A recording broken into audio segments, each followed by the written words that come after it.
Goeienaand mense, Japie hierso. Ek wil aangaan met Openbaring se verduideliking. Openbaring 18. The Fall of Babylon the Great. Natuurlik Babylon in Openbaring, soos ek al gewys het, verwys beide na Rome en Jerusalem self. Hulle vir beide is Babylon in Openbaring. After these things I saw another angel coming down from heaven, having great authority, and the earth was illuminated with his glory. And he cried mightily with a loud voice, saying, Babylon the Great is fallen, and has become a dwelling place of demons, a prison for every foul spirit, and a cage for every unclean and hated bird. Julle sien, ek lees in Engels, en Engels is meer akkuraat, maar my verduidelikings is in Afrikaans.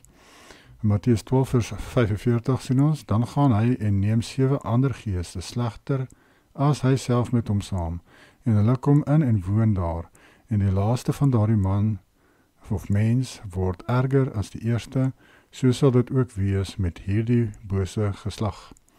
Hierso profeteer Jehoshua oor hierdie openbaring geslag, hierdie Jerusalem, die tempel en die Judeërs van daardie tyd, 70 na Christus, en hy sê, in hulle geslag gaan daar wees soos met hierdie verhaal wat hy vertel, van die bose gees wat uitgedryf is, en dan terugkeer, en 7 ander geeste saam met hom bring. So daar, wat hy sê is, die mense sou baie demoon besete gewees het in daardie tyd. En as ons lees in die historikuste se boeke, sien ons, hulle was verskriklik demoonbesete, hulle het mal dinge gedoen, dit het gelyk of hulle nie eers dink wat hulle doen nie. Hulle was verskriklik evil gewees. Hier sien ons Josephus Wars 15:5. Dit is dus onmoontlik om elke geval van hierdie manne se ongeregtigheid duidelik te bespreek. Ek sal dus hier my gedagtes kortliks deel, dat geen ander stad ooit sulke elende gelei het nie, en ook geen era ooit 'n geslag vrugbaarder in goddeloosheid as hierdie een van die begin van die wêreld af voortgebring het nie. Ja, hy sê Josephus, hierdie mense was verskriklik sleg. En natuurlik, dit sluit aan by wat Jehoshua gesê het in Mattheus 12, vers 45, dat hulle sou baie bose geeste gehad het in daardie tyd. Josephus Wars 781, en inderdaad, dit was 'n tyd wat baie vrugbaar was in allerhande goddelose praktyke, in sover dat geen soort bose dade toe ongedaan gelaat is nie. En niemand kon selfs enige slegte ding wat nuut was, uitdink nie. So diep was hulle almal besmet en het hulle met mekaar in hul enige hoedanigheid en in hul gemeenskappe gestry oor wie die grootste lengtes in goddeloosheid teenoor Jahoua moes leef, of kon uitleef, of kon doen. Soos julle sien hierdie, dis maar 'n direkte vertaling van die Engels af na Afrikaans toe van hierdie boek. So partykeer klink dit 'n bietjie snaaks. Maar Josephus kom daarop neer dat daardie mense was verskriklik goddeloos, volgens hom die goddeloosste mense wat ooit geleef het. Ja, ek was nou nie daar nie, maar as jy lees van die goed wat gebeur het, kan jy sien, hulle was verskriklik sleg. Hulle was baie sleg. Geen liefde gehad het, daar selfs verse of plekke wat hy sê, dat daar geen gevoelens was in daardie mense se harte nie. Hulle het geen kompassie gehad vir ander nie. Hulle was heeltemal verhard in hart. Hulle was basically soos robotte. Verse 3, For all the nations have drunk of the wine of the wrath of her fornication. The kings of the earth have committed fornication with her, and the merchants of the earth have become rich through the abundance of her luxury. Hierdie beker is gekoppel aan die dood van die heiliges van Jahoua, soos wat ons lees in Mattheus 23, waar Jehoshua die fariseërs en skrifgeleerdes aanvat oor hul wettelose leef, hoe hulle wetteloos leef en die heiliges vervolg en doodmaak. Hierdie beeld van 'n vrou wat die drank wat haar oorspel bevat, met die nasies van die wêreld of Rome deel, dui op die feit dat Jerusalem die eerste stad was wat Jahoua se heiliges doodgemaak het. Net na Jehoshua se dood het hulle, soos ons sien, het hulle dit begin doen. Handelinge 8 vers 1-3. Terwyl Rome later hierdie beker gedrink het, nadat hulle ook die Christene doodgemaak het, tydens Neriese vervolging in 64 na Christus, op baie plekke in die Romeinse Ryk. Onthou dat die Romeinse Ryk word beskou as die hele wêreld in die Bybel, Lukas 2 vers 1. And it came to pass in those days that a decree went out from Caesar Augustus that all the world should be registered. So hier sien ons, hier verwys hulle na Rome as die hele wêreld. So hierdie vers het letterlik vervul rondom 64 na Christus. Hier sê ons, hier sê dit ons, for all the nations have drunk of the wine of the wrath of her fornication. So hierdie Jerusalem het begin met die vervolging, met die storting van die bloed van die heiliges, en toe het sy die beker gegee vir Rome, en hulle het ook dieselfde gedoen. So dis 'n direkte vervulling van hierdie vers in 70 na Christus, of rondom 70 na Christus. Soos ons sien, Nero het hier so al begin, met 64 na Christus. Het hy basically maar, kan jy sê, die beker gevat daarby, of van het gedrink, van die Fariseërs, Sadduseërs, skrifgeleerdes in Jerusalem self. Vers 4. And I heard another voice from heaven saying, Come out of her, my people, lest you share in her sins, and lest you receive her plagues. Die pla wat hier na verwys word, is die trompette en bakke van Openbaring 8, 9 en 16. As gevolg van hierdie pla is Jerusalem vernietig, en baie Judeërs is doodgemaak. Die mense van Jerusalem het gebloei as vergelding vir die bloed van die heiliges. In vers 4 herhaal Johannes Joshua se waarskuwing in Lukas 21, vers 20-24. Ja, kom uit hulle uit, sê hy.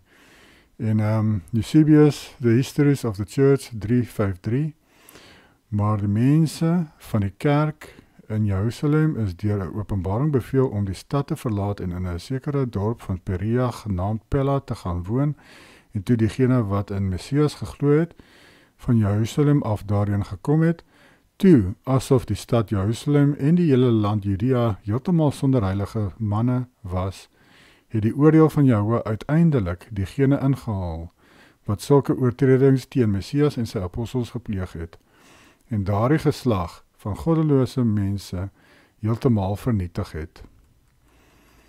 Vandag gebruik mense hierdie vers om mense te sê dat hulle uit kerke moet kom of verlaat, maar in konteks sê dit dat die volgelinge van Joshua moet uit Jerusalem en omliggende areas uitkom voor die Romeinse oorlog sou begin het.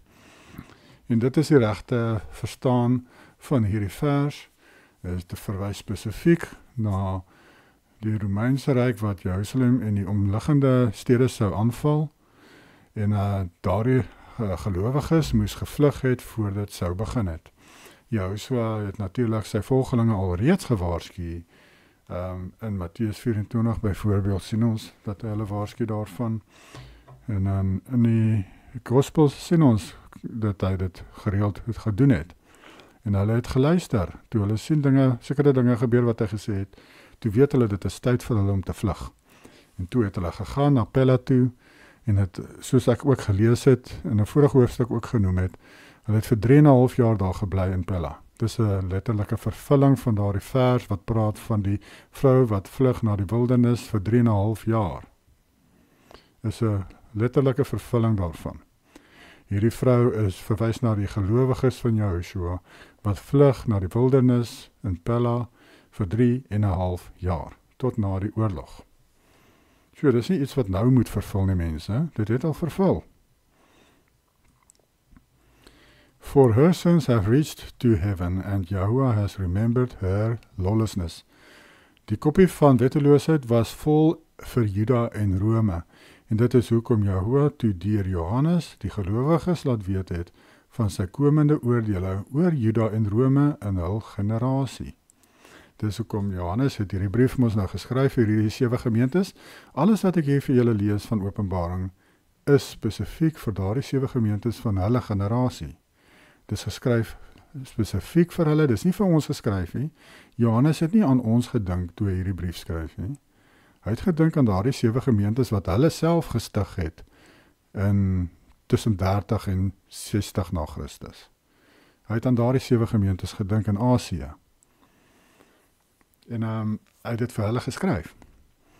En dit is wat ons hiervan lees nou. Dis 'n waarskuwing gewees spesifiek vir hulle, dat hulle moet vlug uit hierdie stad uit, of die ander gelowiges wat hulle ken, moet hulle laat weet om te vlug uit daardie stad uit, of in gebied, voordat hierdie oorlog begin. En omdat hulle moet uitkyk vir die sekere tekens, soos hy in hierdie brief geskryf het, om te weet wanneer hulle daar moet uitkom. Dis amazing. Dis spesifiek vir hulle, dis nie vir ons nie. Vers 6, render to her just as she rendered to you, and repay her double according to her works. In the cup which she has mixed, mix double for her. En Mattheus 23:32 sien ons, fill up, then, the measure of your father's guilt. En Mattheus 23, daar sê Joshua vir hulle, fill up the cup, hierdie koppie, van die bloed wat hulle gespil het, wat gevloei het van die gelowiges, van selfs Abel af, se bloed. Tot en met, ek dink het was Zacharias, son of Berechia, of so iets, se bloed. En dan natuurlijk ook die gelowiges van Joshua en Joshua self, se bloed. Dit alles het op hulle koppe gekom, op daardie Edomite, wat daar was, die priesters daar in Jerusalem. En Joshua daar ook gesê vir hulle in Mattheus 23, dit sal met hulle geslag vervul word, en dit het net so gebeur soos hy gesê het. Hy het nie vir hulle gelieg nie. Hierdie wat jy hier so lees, het toe net so vervul, 70 na Christus, toe is daardie priesters allemaal doodgemaak, tempel is vernietig, verbrand, Jerusalem is vernietig en verbrand. Dit het net so gebeur soos hy beloof het. Vers 7, in the measure that she glorified herself as and lived luxuriously, in the same measure give her torment and sorrow, for she says in her heart, I sit as queen and am no widow, and will not see sorrow. Kyk, Jerusalem was 'n baie groot en belangrike stad gewees, en ek dink die mense wat daar gebly het nie ooit gedink dat daardie stad ooit vernietig sou word, omdat hy so belangrik was in almal se oë. Het hulle nie gedink Rome of enigiemand sou hulle aangeval het en vernietig het nie. Hulle het gedink hulle is te belangrik om iets aangedoen te word. Maar toe het Jahwe hulle verkeerd bewys. Hier is 'n opskrif van waar hierdie volgende woorde staan. Dit in geel is die opskrif. Eerste eeuse Jerusalem was 'n geweldige ryk stad. Die bron van Jerusalem se geweldige rykdom was skenkings aan die tempel, soos tempeltax. Maar mense van oral oor het maar betaal en ekstra betaal daar vir die tempel se onderhouding kamstig. Maar hulle het ook maar natuurlik baie geld gemaak met die diereoffers en op baie ander maniere ook. Hulle het ook allerhande ander goed daar verkoop, nie net diere wat hulle sou offer nie. Allerhande ander dinge in hulle markte. Verskriklik baie geld gemaak daarso. Dus was die stad nie net 'n belangrike kommersiële sentrum nie, maar ook die sentrum van 'n wêreldwye godsdiens. Die eerste eeuse Jerusalem was self 'n simbool van die wet van Moses en die ou verbondsstelsel van die diereoffers mos. Dis verteenwoordig hoe Babylon meer as net die stad Jerusalem. Ja, dit het gegaan oor hierdie ou geloof, die Torah en die tempel en wat geskryf is in die Torah, wat hulle moet doen en hulle dit wil gehoorsaam. Mense van oral oor het Jerusalem toe gegaan gereeld, met sekere feeste het hulle opgegaan daartoe om te gaan offer en sovoorts. Baie belangrike plek gewees. Hebreërs 8 vers 13, deurdat hy sê 'n nuwe verbond het hy die eerste oudmodies gemaak. Nou is wat oud en verouderd raak gereed om te verdwyn. Hierdie hoofstuk in Hebreërs handel oor die priesterskap van die ou verbond, die Aaron priesterskap wat vervang sou word deur Joshua as ewige priester. Ek glo hierdie vers verwys spesifiek na die wegdoen van die tempel en die diereoffers, wat plaasgevind het 70 na Christus. Toe het hulle mos toe finaal die tempel vernietig en so hulle kon toe nou nie meer diere offer nie. Vers 8, therefore her plagues will come in one day, death and mourning and famine, and she will be utterly burnt with fire, for strong is Yahuwah Elohim who judges her. Een dag en 1 uur in vers 10 verwys nie na 'n letterlike uur en dag nie. Dit verwys na 'n skielike, spoedige, vinnige oordeel van Yahuwah oor Jerusalem. En dan sien ons hier van the world mourns Babylon's fall. Vers 9, the kings of the earth who committed fornication and lived luxuriously with her will weep and lament for her when they see the smoke of her burning. Soos ons al reeds gesien het, Jerusalem was 'n baie belangrike stad vir die hele Romeinse Ryk. Mense van oral oor het Jerusalem besoek, veral tydens die Torah feeste. So baie mense het geld uit hierdie hele proses gemaak. Die mense moes betaal vir vervoer, verblyf en kos, dan sou hulle ook betaal vir die tempeltax, betaal vir die diere wat hulle moes koop, wat geoffer moes word, ensovoorts. Daarom dan die rede hoekom die Fariseërs Jehoshua doodgemaak het. Hulle het gesê, kyk, die hele wêreld loop agter hom aan, en hulle was bang dat die mense hom koning sou wou maak oor hulle, wat dan oorlog sou veroorsaak het met Rome, wat baie sleg sou wees juis vir hierdie Fariseërs, Sadduseërs en skrifgeleerdes. Matteus 21 vers 9. Then the multitudes who went before and those who followed cried out, saying, Hosanna to the Son of David, blessed is he who comes in the name of Yahuwah, Hosanna in the highest. En dit is toe wat die Fariseërs besef het, hierdie ou is te belangrik. Hy raak te groot, en hulle sal hom nou moet stopsit, doodmaak. Hulle geweet, dis al hoe hulle hom sou kon stopsit, is deur hom dood te maak, want hulle wou nie hulle geld opgee nie, hulle wou hulle hele lewe draai om die tempel en die geld wat hulle daaruit maak. Hulle was soos 'n maffia en hulle het verskriklik baie geld daaruit gemaak. En hulle wou nie dit alles opgee en prys gee vir Joshua as hy nou koning word of die mense hom koning maak, dan gaan Rome mos nou nie dit aanvaar nie. En dan sou Rome hulle mos nou kom aanval het en hulle wil dit mos nou nie hê nie. So hulle het dit probeer verhoed. Maar Yahuwah het dit toe in elk geval bewerkstellig 70 na Christus, dat het wel vervul, en dat Rome wel vir Jerusalem en die tempel vernietig het. Die hele tyd het hierdie Fariseërs, Sadduseërs en so aan probeer verhoed, dat daar opstande is, of dat die zealots probleme veroorsaak, en maar dit het maar toe gebackfire, en hulle toe maar in elk geval in die kortste eind getrek en alles verloor. Vers 10, standing at a distance for fear of her torment, saying, Alas, alas, that great city Babylon, the great city, for in 1 hour your judgment has come. Tydens die Romeinse oorlog het Juda Israel, sou die ander mense mos nie die area heeltemal vermy het. Dis maar wat dit eintlik beteken is, hulle het van 'n afstand af gekyk. Hulle het nie daar rond beweeg, want hulle wou nie deurgeloop het onder die Romeinse Ryk nie. Die Romeinse Ryk het nie gevra, wie is jy, wat is jou ID, wat se stam is jy, en so aan, nie. Jy het maar net daar weggebly, want anders sal jou ook doodmaak. Vers 11, and the merchants of the earth will weep and mourn over her, for no one buys their merchandise anymore. Jerusalem het baie geld gemaak vir baie mense. Merchandise of gold and silver, precious stones of pearls, fine linen and purple, silk, scarlet, every kind of citron wood, every kind of object of ivory, every kind of object of most precious wood, bronze, iron, and marble, and cinnamon and incense, fragrant oil and frankincense, wine and oil, fine flour and wheat, cattle and sheep, horse and chariots, and bodies and souls of men. Nou mense, vanaand vir die eerste keer wat ek hierdie vers heeltemal verstaan het, en dit is hoe ek het nou verstaan, wat verse 12 en 13 probeer sê is, alle bogenoemde goed sou nie meer verkry kon word nie, want die stad waar dit verkrygbaar was, is vernietig. Selfs die liggaam en siele van die mense wat daar gewoon het en besoek het, tydens die oorlog is weg en dood. En dis wat dit beteken.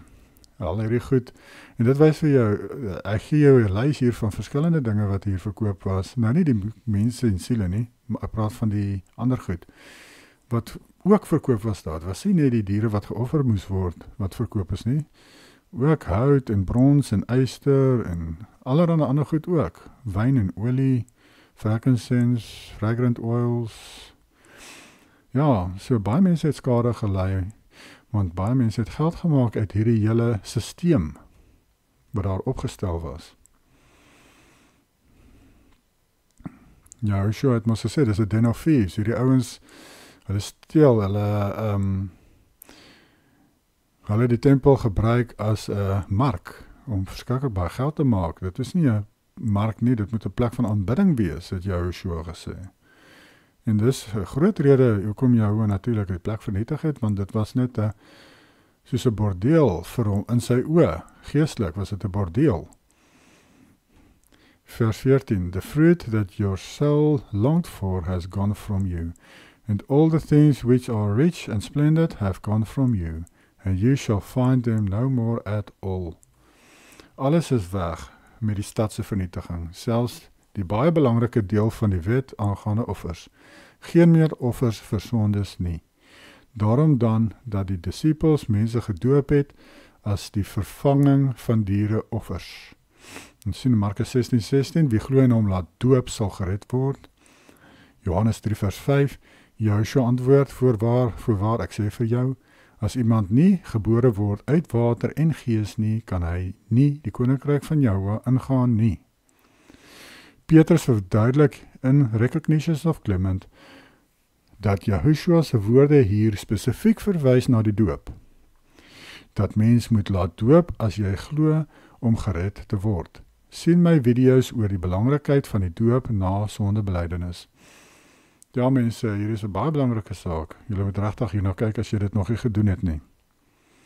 Jy moet regtig hierna kyk, dit is uiters belangrik. En jy kan jouself laat doop ook as jy nou nie 'n kerk het om dit te gaan doen nie. Doop jouself in jou bad. Maar in elk geval, gaan kyk my video daaroor, ek gee al die verse wat die ander disippels gesê het oor hoe belangrik die doop is, en hoe in Jakobus, Joshua se broer, hy het ook gesê, mens moet dit doen om gered te word. Petrus het gesê, Matteus, en ek dink Johannes, hulle het almal dit gesê, dat jy moet gedoop word om gered te word. Maar van hierdie verse sien jy nie in die Bybel nie, jy sien dit in die ekstra Bybelse boeke. Want ongelukkig het hulle ons Paulus oral ingedruk en in plaas van die disippels se briewe. En dit is baie jammer. Vers 15. The merchants of these things who became rich by her will stand at a distance for fear of her torment, weeping and wailing, and saying, Alas, alas, that great city that was clothed in fine linen, purple and scarlet, and adorned with gold and precious stones and pearls. For in 1 hour such great riches came to nothing.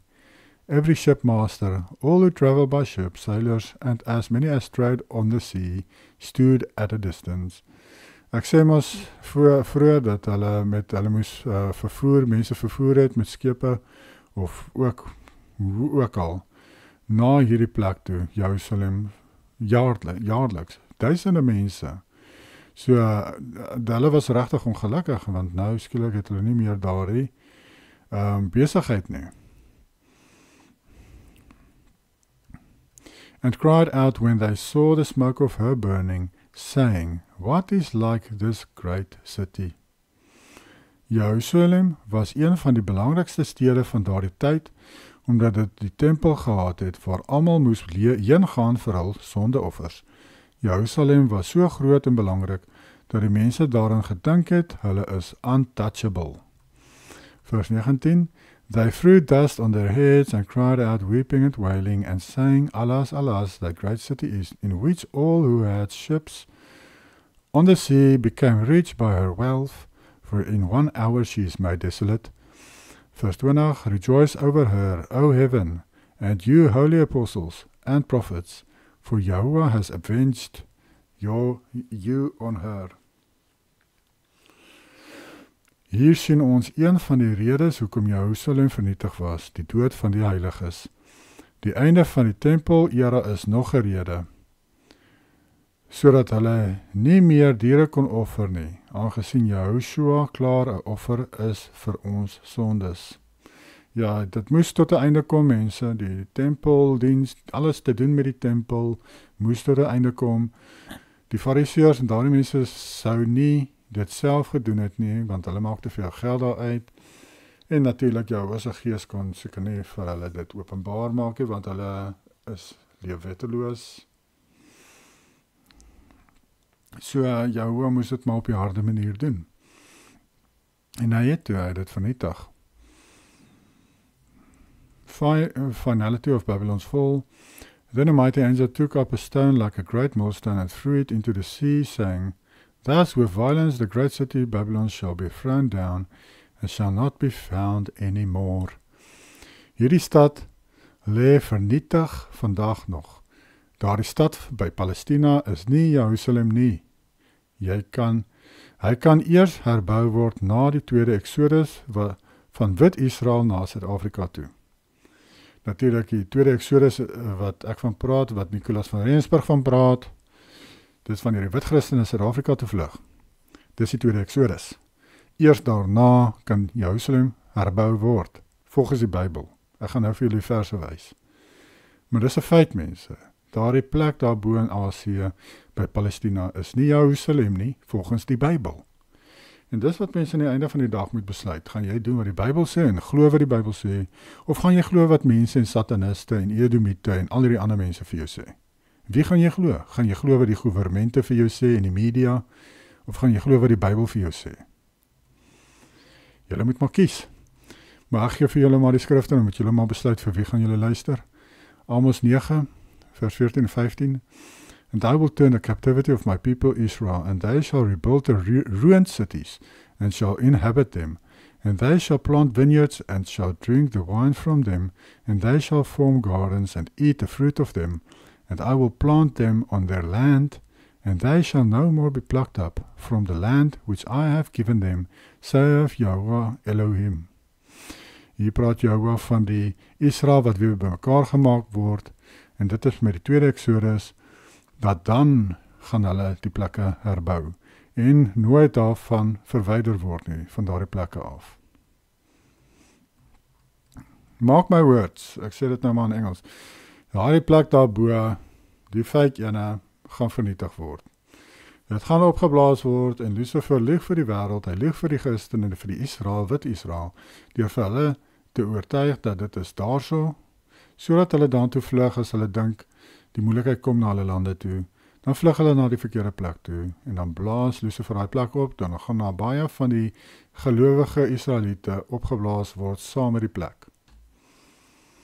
Dis ongelukkig wat gaan gebeur, en dis hoekom ek julle probeer waarsku van daardie plek in Asië, dit is nie Jerusalem nie. Hulle lieg vir julle, die duiwel lieg vir julle.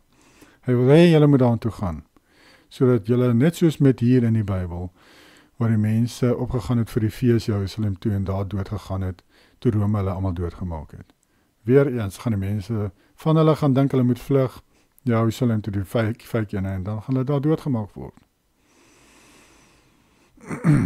In elk geval, Jeremia 33 vers 7, And I will cause the captives of Judah and the captives of Israel to return, and will rebuild those places as at the first.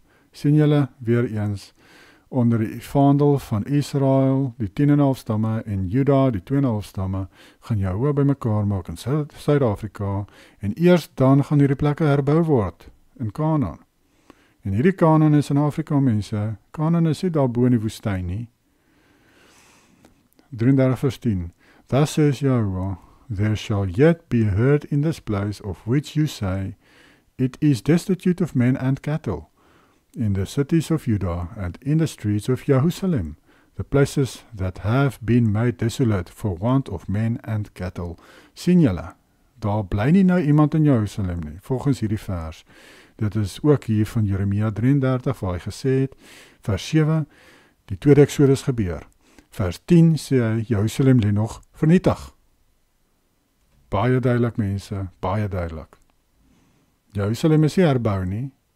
Daardie plek daarbo is 'n fake Jerusalem. Hulle hierdie plek daarby herbou en nou noem hulle dit Jerusalem. Hulle het so maar net besluit, okay, ons noem dit nou maar dit. Maar dis nie daai plek se naam nie. Ek weet nie wat daai plek se naam was nie. Maar dit is beslis nie die Bybel se Jerusalem nie. Want volgens die Bybel word Jerusalem eers herbou na die wit Israel bymekaar gekom het in Suid-Afrika. Hier staan dit nou net so in Jeremia 33. Jesaja 49. For you ruined and desolate places, and your ravaged land will now indeed be too small for your people, and those who devoured you will be far away. For Yahuwah will comfort Zion and will look with compassion on all her ruins. He will make her wilderness like Eden and her desert like the garden of Yahuwah. Joy and gladness will be found in her, thanksgiving and melodious song. So the ransomed of Yahuwah shall return. Weereens verwys, hierdie ransomed is die uitverkore Israeliete wat bymekaar gemaak word met die tweede Exodus in Suid-Afrika.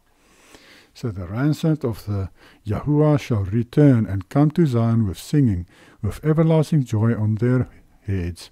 They shall obtain joy and gladness, sorrow and sighing shall flee away. That's amazing, mense. Na die tweede Exodus, nadat die mense daardie nuwe verbond sluit met Yahuwah van Jeremia 33, ek dink is Jeremia 33, ja, dan eers gaan hulle mag inbeweeg in die Kanaan gebied, wat net bo Suid-Afrika is, en dan gaan hulle die plekke kan herbou later, wat daar naby die ewenaar is, soos Juda self was op die ewenaar. Dit is presies waar Jerusalem is, op die ewenaar by die berg Ruwenzori. Nou, Israel stamme, die 10,5 stamme, ek glo was ondertoe tot by Noord-Namibië, daar rond, daardie hoogte. Dis die laagste plek wat ek gekry het van Israel, was in die berg Karmel by Noord-Namibië. Maar dit beteken tussen die ewenaar en Namibië, Noord-Namibië, is Israel se gebied gewees. So, ek glo ons gaan eers daai verbond moet sluit met Yahuwah, voordat ons mag inbeweeg in Kanaan in weer. Net soos met die eerste Exodus, moes die mense voor hulle die rivier oorgesteek het hulle weer, die mans moes hulle besny, en moes hulle, ek dink hulle toe daar ook, het hulle weer verbond gemaak, maar toe kon hulle oorgaan en Jericho vat, en toe kon hulle eers inbeweeg in Kanaan in. Hierdie keer weer gaan Yahuwah 'n verbond sluit met die volk. Die verbond wat hy gaan sluit, gaan hy die gebooie in hulle kop sit en op hulle harte skryf. En dit natuurlik het nog nie gebeur nie.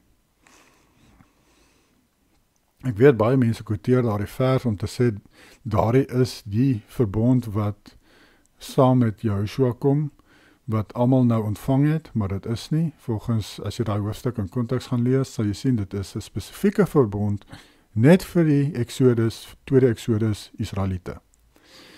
So dis net 'n verbond vir die wit Israeliete wat bymekaar kom in Suid-Afrika. Dis net vir hulle. Dis nie vir die hele wêreld daardie verbond nie. Gaan lees weer daardie hoofstuk, dan sal julle sien waarvan ek praat. Hy praat eers van die tweede Exodus wat gebeur, en dan praat hy van daardie verbond. Vers 22, the sound of harpists, musicians, flutists, and trumpeters shall not be heard in you anymore. No craftsman of any craft shall be found in you anymore. And the sound of the millstone shall not be heard in you anymore. The light of a lamp shall not shine in you anymore, and the voice of a bridegroom and a bride shall not be heard in you anymore. For your merchants were the great men of the earth, for by your sorcery all the nations were deceived. And in her was found the blood of prophets and saints, and all who were slain on the earth. Matteus 23, ek het hierdie al deurgelees saam met julle, maar dit is, ek het dit vroeër ook genoem, dit is maar waar Joshua vir die fariseërs sê, dat dit gaan oor hulle geslag kom, en dat hulle die bloed van almal op hulle koppe sal kom. En julle sê, as ons in die dae van ons vaders geleef het, sou ons geen deel het met hulle gehad het aan die bloed van die profete nie. Julle gee dus teen julle self getuienis dat julle kinders is van die wat die profete vermoor het. Maak die maat van julle vaders dan vol. Hierdie beker, maak hom vol. Slange, ander geslag, hoe sal julle die oordeel van die hel ontvlug? Dan sê hy net, dan stuur hy sal vir hulle stuur profete en saints en so, en hulle sal hulle vervolg en doodmaak. Voorwaar ek sê vir julle, al hierdie dinge sal oor hierdie geslag kom. Jerusalem, jy wat die profete doodmaak en stenig, die wat na jou gestuur is, hoe dikwels wil ek jou kinders bymekaar gemaak het, net soos 'n hen haar kuikens onder die vlerke bymekaar maak, en julle wou nie. Kyk, julle huis word vir julle woes gelaat, want ek sê vir julle, julle sal my van nou af sekerlik nie sien, totdat julle sal sê, geseënd is hy wat kom in die naam van Jahoewah. Amazing, né? En ek glo hierdie is ook 'n verwysing na, hulle sien Joshua kom op die wolke, van hulle het hom gesien kom op die wolke, die historikuste van daardie tyd het hom dan gesien kom op die wolke, soos Josephus, Tacitus en Josephon. Hulle het geskryf in hulle boeke, dat hulle hom gesien kom het op die wolke, saam met sy weermag.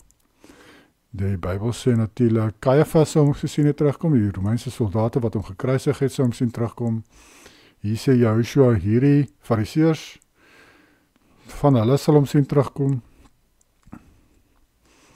Maar hier sê hy ook, dat hy laat het die plek vir hulle woes, en dit het net so vervul 70 na Christus is Jerusalem en die tempel heeltemal verwoes. Hier is alles vervul, hierdie verse is alles vervul al reeds 70 na Christus. En dan die volgende hoofstuk, Matteus 24, het toe ook vervul in hulle generasie. Want hy praat oor dieselfde goed. Hy praat weer eens oor die vernietiging van Jerusalem in die stad, en hy praat dan weer eens van sy wederkoms en die groot verdrukking van Juda. Dis Juda se groot verdrukking gewees. Joshua het ons mooi laat verstaan wanneer hierdie tempel en sy stad vernietig sou word. In Matteus 24 sê hy vir sy disippels dat dit gaan vervul in die disippels se generasie. Dit het toe ook 70 na Christus vervul. So hy was reg. Die groot verdrukking, sy tweede koms en die vernietiging van Jerusalem het alles vervul in die disippels se generasie volgens Matteus 24. En ons kan sien hier in Openbaring dat dit is waaroor Openbaring handel. Dit gaan nie vervul in ons tyd nie. Dit handel oor Juda se oordeel en Jerusalem en Rome van daardie tyd se oordeel, 70 na Christus. In daardie tyd is Juda en Rome geoordeel. Rome natuurlik vernietig eers na Israel, na Juda en na Jerusalem en die tempel, maar hulle is saam vernietig. En dis wat voor Openbaring gaan. Nie oor ons tyd nie, dit het al lankal gebeur, mense. Ek weet, die kerk het vir julle gelieg al die jare. Vir my ook gelieg, ek het maar dieselfde as almal geglo al die jare, totdat Jahwe se gees begin openbaar het aan my, wat eintlik aangaan in die Bybel, wat die Bybel eintlik sê, en dit is eintlik so duidelik soos daglig, is dit nie? As mens hierdie kerkbrille van jou afhaal, skielik, dan kan jy nie glo, jy dit anders gesien nie. Ek het al baie keer gewonder, hoe het ek dit dan nooit raak gesien nie? En baie keer hoor ek mense op die internet, wat ook hierdie revelations, hierdie openbarings begin ontvang het, hulle het ook gesê, baie keer al, hulle kan nie verstaan hoe hulle dit nie voorheen kon raak sien nie. Hulle het die hele tyd daar oorgelees en oorgelees en oorgelees en hulle het dit net nooit so verstaan nie. Maar dit maak soveel sin. En dit is hoe dit is. As Jahwe daai oogklappe van ons afval, dis wat hy praat van, hy bid tot my en vra vir my salf, om julle oë te salf, sodat julle kan sien. Dit is hoe dit is. As Jahwe se gees nie hierdie woord vir 'n mens open nie, nie die salf op jou oë smeer, dan gaan jy nie kan sien nie. Dan gaan jy aanhou glo wat die dominees en pastore vir jou sê, wat geleer het by die cemeteries, of wat hulle noem die seminaries, en by die katholieke plek, die universiteit, wat beteken katholiek, by hulle plekke, daar waar hulle gebruikspoel gaan word vir 'n paar jaar, 4 tot 7 jaar. Ja, hulle gaan nie vir jou die waarheid vertel nie, en die mense glo nou maar dit, want dit is wat hulle van kleins af vertel is. Ongelukkig. En ongelukkig ook, meeste mense het nie begeerte om te verander of iets niets te leer nie. Baie mense uit hoogmoed dink hulle weet genoeg. En dis wanneer mense ook maar niks ontvang nie, want jy dink jy weet genoeg. As mens soek, sal jy vind. Die Bybel sê dit duidelik. Joshua het gesê, as jy soek, die waarheid soek, sal hy vir jou waarheid gee. En hoe meer jy soek, hoe meer gaan jy vind. Ja, hier is 'n hele proses, en as mens hierdie goed uitvind, dis nie lekker nie. Dis nie lekker om te hoor, dit is vir jou gelieg al die jare nie. So, maar die feit van die saak is, dan moet mens maar kies. Dan moet jy maar besluit, okay, ek besef, hierdie is die waarheid, gaan ek my hoogmoed laat oorwin, en maar aangaan met oor my oogklappe aan, en maar vir myself lieg, en sê hierdie goed het nie gebeur nie, of gaan ek maar my kop in die bynes druk, en sê, ja, hierdie goed het duidelik gebeur, en soos 'n seer oog uitstaan, want almal om jou gaan nog glo aan die ou dinge, en jy glo skielik aan die waarheid. Wat dink jy gaan gebeur? Hulle gaan jou onderdruk, persecute. Joshua het mos gesê, die wat volgens sy voetspore gaan gepersecute word.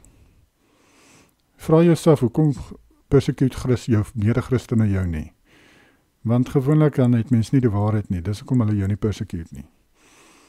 As mens die waarheid het en dit uitleef en daarop staan, en jou standpunt inneem, as mense oor hierdie goed praat, dan gaan hulle jou persecute, hulle gaan vir jou laag, hulle gaan jou spot, hulle gaan jou bespot, hulle gaan ophou jou vriende wees. Nee, baie mense is nie lus daarvoor nie. Hulle is nie lus vir die drama nie.